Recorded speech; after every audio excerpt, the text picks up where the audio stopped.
Welcome back to the channel and thanks for checking in. Today's tutorial will teach you how to insert checkbox in Excel. To start, open up your Excel worksheet.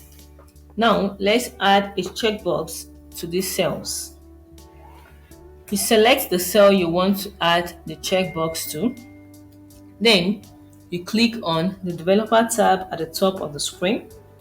Now you click on insert.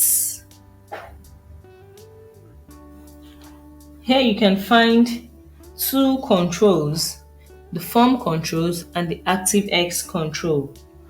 The form control is just to display a checkbox in a worksheet, while the ActiveX control is used for more advanced work.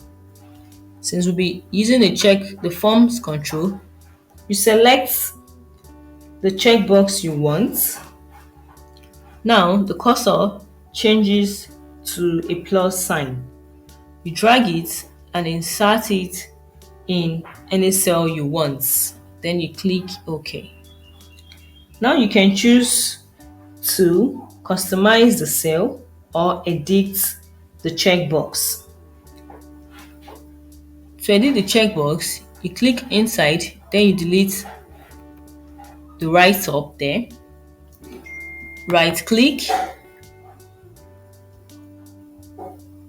You can right click and select edit text.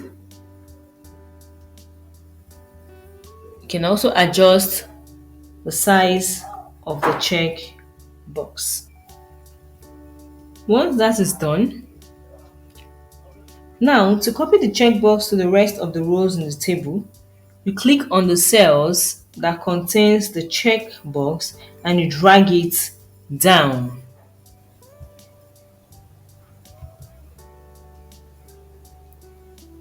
Good.